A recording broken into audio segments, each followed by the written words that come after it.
Regiment को regiment की मांग उठी हुई है कि वहां नेक दिया गया था और नेक रहते हो तो कई गांवों के अंदर इस बात का प्रसार रहता है। अब मैं ज्यादा नहीं कहते हो हमारे अंदर और भी कई है खातिमा से ये पंचकुला रहते हैं।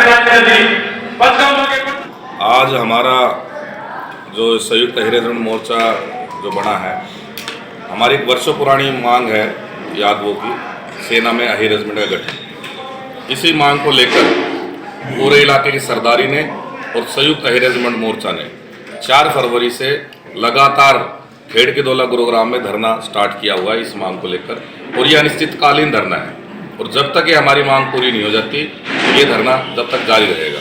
इसी क्रम में 13 फरवरी को पूरी सरदारी इकट्ठी हुई थी और पूरी सरदारी ने मिलकर एक फैसला लिया था कि आने वाली 23 मार्च को हम शहीदी दिवस मनाएंगे।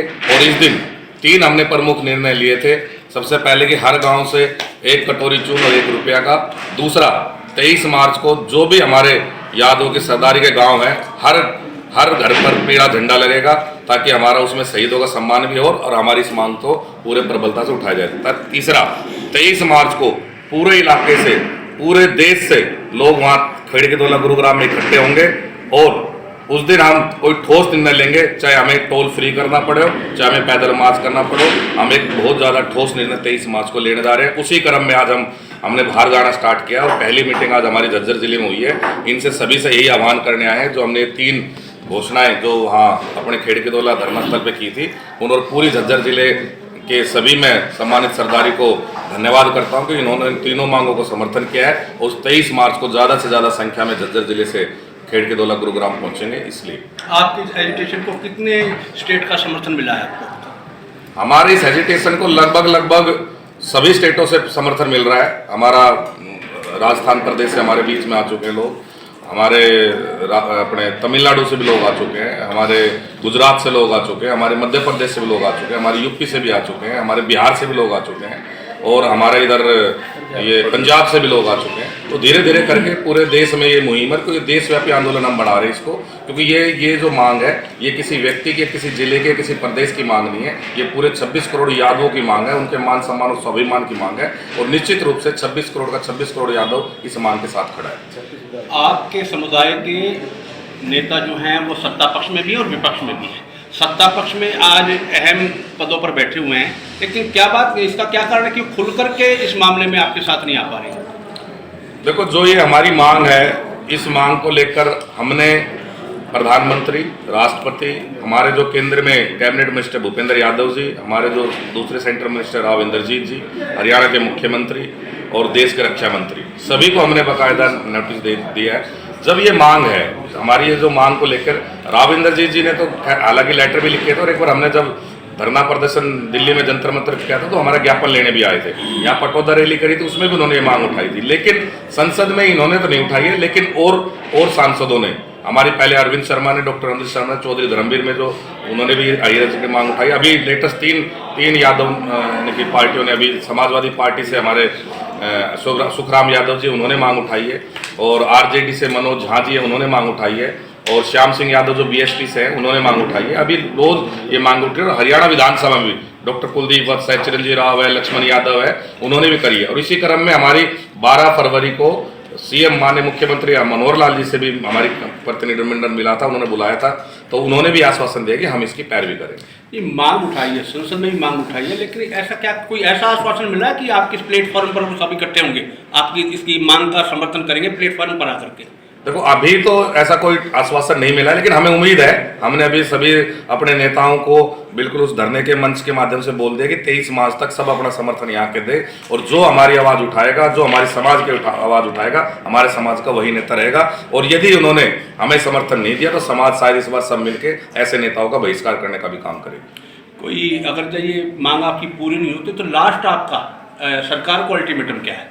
हमारा सरकार को अल्टीमेटम ये है कि हमारे समाज के सरदारी ने, हमारे वीरों ने अभी तक देश की सरहदों पे बलिदान दिया है। यदि इस बार हमारे ये मान स्वाभिमान हमें नहीं मिला तो इस बार हम सड़कों पे बलिदान देने के लिए तैयार हैं। देखिए, इतिहास के किसी भी दौर को उठा लीजिए, एक दौर था जब पहली जातीय रेजिमेंट इतिहास की सिर्फ यादवों के पास थी, जो कि महाभारत में लड़ी थी श्री कृष्ण जी की नारायणी से। और आज 2022 है कि इस जंगजू कौम को रेजिमेंट के लिए खड़ा होना पड़ रहा है। फर्स्ट वर्ल्ड वार में 19,546 अहीर मोर्चे पे थे, जो कि तमाम हिंद, मैं उस हिंदुस्तान की बात कर रहा हूँ जब उसमें पाकिस्तान, बांग्लादेश, अफगानिस्तान भी शामिल था। तो तमाम हिंदू जातियों में जो आदमियों की तादाद थी और जो मोर्चे पे लड़े थे, उसमें तमाम हिंदू जातियों में अहीर प्रथम थे। सेकेंड वर्ल्ड वार में 38,150 आदमी लड़े। आप देखिए इतना शानदार इतिहास। और मैं तो जो इस वीर भूमि पे मैं खड़ा हूँ झज्जर, यहाँ के हीरो ने तो पूरे तोपखाने का इकलौता विक्टोरिया क्रॉस पलड़ा वाले उमराव सिंह साहब ने जीता, और कोई है तो बता दें। और अहीरों का पहला जो महावीर चक्कर था असदपुर खेड़ा, यही मासरोली के पास में, इसी जिले के राव मान सिंह जी ने जीता। तो भाई हमारे पास तो देखिए वीरता के पदक है, असाधारण सैन्य परंपरा है और पीढ़ी दर वाली परंपरा है। और आप आज़ाद हिंदुस्तान में भी अगर आप देखोगे तो आज़ाद हिंद की जो सबसे महानतम वीर गाथा है वो रेजांगला का मोर्चा है, वो हीरो ने जीती। आप अगर हाजी पीर 1965 का मोर्चे की बात करते हैं तो हाजी पीर जो आज पाकिस्तान में, वो हीरो ने जीता था। तो जब इस कौम के पास इतनी असाधारण सैन्य परंपरा है, बलिदान की एक पूरी परंपरा है, तो फिर अहीर रेजिमेंट से हमारी कौम क्यों वंचित भाई?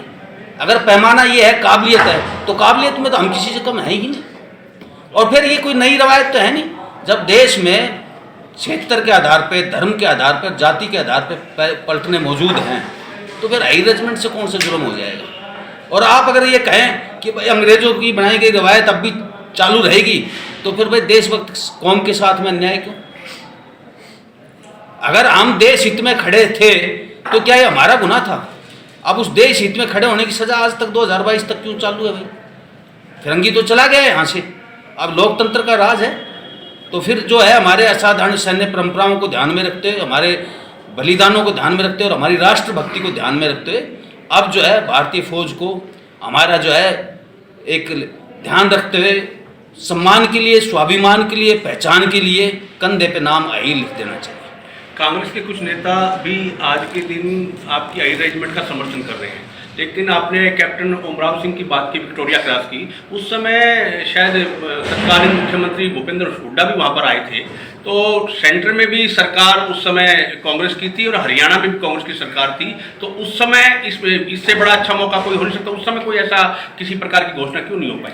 देखिए, इसे किसी पार्टी से नहीं जोड़ सकते। वजह यह है, सन 47 से लेकर आज तक कई दल आए और चले गए, किसी ने सुध ली ही नहीं, किसी ने सुध ली ही नहीं। और एक और भी वो है कि उनको लगा कि ये जो मुद्दा इतनी अहमियत रखता नहीं है, जबकि ये तो जन भावना से, ये खास तौर से जो गांव देहात की जो हमारी पॉपुलेशन है, उसके तो बहुत बड़ी टीस है कि भाई हमारे कंधे पे नाम क्यों नहीं है। तो मैं तो ये कह रहा हूँ कि अब चलो कोई बात, देर आज दुरुस्त है। तो आज सबको संज्ञान लेते हुए, और ये तो बड़ी मजबूत सरकार है, जब 370 हट सकती है, तो अहीर रेजिमेंट तो एक छोटा सा मुद्दा है। तो आपका तो यही कहना है कि किसी भी पार्टी ने आज तक इस मामले में कोई सुध नहीं लिया? हाँ, बिल्कुल नहीं ली। किसी ने भी, किसी भी दल ने किसी भी रूप से पहले सुध नहीं ली। उन्होंने ये लिया, सोच लिया कि कोई बात नहीं, ये लोग कुछ उठाते हैं आवाज़ और चली जाएगी। ये नहीं मालूम ये टीस जो है, ये जो ग्रामीण भारत है, जो असली भारत जहाँ निवास करता है, उसके जन जन की टीस है कि भाई अब अहीर रेजिमेंट का गठन होना चाहिए, हमारे पुरखों को श्रद्धांजलि के रूप में, कौम के स्वाभिमान के रूप में, और हमारी जो है सैन्य परंपरा को जिंदा रखने के लिए। अब मैं आपको यही चीज़ कहना चाहता हूँ कि 38,150 आदमी सेकेंड वर्ल्ड वार में लड़े और हिंदू जातियों में हम प्रथम थे, लेकिन आज हालत यह है कि हमारी सैन्य परंपरा तो दम तोड़ रही है भाई। सैन्य परंपरा, जब आप बाघ को बचा सकते हो, जब आप और वन्य जीवों को बचा सकते हो, तो फिर हमारी सैन्य परंपरा को तो बचाओ भाई। ये तो सबका दायित्व है, फौज का भी दायित्व है और हुक्मरानों का भी दायित्व है कि फौजी परंपरा को बचाया जाए, क्योंकि हमारी भर्तियां तो तकरीबन विलुप्त होती जा रही है। कोई दौर था जो कि घर घर में फौजी था, ईसा हिरवाल के में, और आज ये है कि गांव में 5 फौजी साल में भर्ती नहीं हो पा रहे। कहीं ना कहीं तो कोई दिक्कत है ही, तो उस दिक्कत को दूर किया जाए। और जो 1857 में जो एक सजा मिली थी देशभक्ति की, आज उसको सजा को खत्म करते हुए हमारे सम्मान को बरकरार किया जाए। आज हमारे पास गुड़गांव से जो खिड़की तोला के अंदर अनिश्चितकालीन धरना चला हुआ है, संघर्ष समिति जो इनकी भाइयों की इन्हें बना रखी है, वहाँ वो आए थे जागरूक करने के लिए। आप जिले के अंदर अपने जिले के आदमियों को वहाँ लेकर आए। ये हमारा अनिश्चितकालीन धरना है ताकि अहीर रेजिमेंट बन सके देश के अंदर। तो हमने इनको विश्वास दिलाया कि हम हर गांव के अंदर जाएंगे और हर गांव की अलग ही समिति बनाएंगे, वो अपना चंदा इकट्ठा करें, अपने गांव में ही रखें और 36 बरादरी का सहयोग लेंगे इसमें। ये किसी एक बरादरी का काम नहीं, हम किसी का वो नहीं छीन रहे, हम तो सिर्फ कंधे पर अपना नाम मांग रहे हैं हाई रेजिमेंट का। जबकि हमारे सेना में बहुत ज़्यादा साथ देती हुई हमारी बरादरी के लोगों ने, जवानों ने, रेंजंगला के अंदर 114 शहीद हो गए थे, यादव थे। तो इसलिए हम सभी ये अहीर संघर्ष समिति का पूरे ज़िले के अंदर प्रचार करेंगे और भाइयों के कंधे से कंधा मिलाकर इनका सहयोग देंगे। हमारे ज़िले से बहुत ही कई हज़ार आदमी वहाँ पहुँचेंगे जो 23 तारीख मार्च को ये धरना कर रहे हैं उसके अंदर। और वैसे भी हम तकरीबन जाते रहेंगे, पैसे से और हर चीज़ से इनकी हम तय दिल से मदद करेंगे। आपका ये धरना प्रदर्शन किसान आंदोलन की तरह पर होगा? हमें किसी की वो नहीं है, लेकिन हमें ये है, हमें अपना हक चाहिए। पूरे देश के अंदर अब यूपी के अंदर भी बिगुल बच चुका है, बिहार के अंदर भी, महाराष्ट्र में भी, गुजरात में भी अब बड़े काफ़ी लोग वहाँ आते हैं धरने के ऊपर समर्थन देने के लिए। हो सकता है उससे ऊपर हो जाए। हम जब लग नहीं उठेंगे तब लग हमारा हाई रेजिमेंट नहीं बढ़ जाएगा। हाई रेजिमेंट को लेकर हमारा 4 तारीख से अनिश्चितकालीन धरना चला हुआ है, जो 13 तारीख को भी हमारा शांतिपूर्वक था और अब आने वाले 23 मार्च को भी हम अपना शहीदी दिवस मना रहे हैं। उसमें भी हमारे पास लाखों की तादाद में लोग पहुंच रहे हैं और प्रदेश से भी लोग आ रहे हैं। उसी को लेकर हम आगे की रणनीति 23 तारीख के बाद तैयार करेंगे कि हमें दिल्ली जाना है या किस हिसाब की वो पूरी हमारी कमेटी जो है उसी हिसाब से उसकी रूपरेखा तय की जाएगी, क्योंकि अब की बार लड़ाई पूरी आर पार की होगी। हाई रेजिमेंट को लेकर अब की बार कोई वो नहीं होगा। क्या संसद कुछ भी हो सकता है?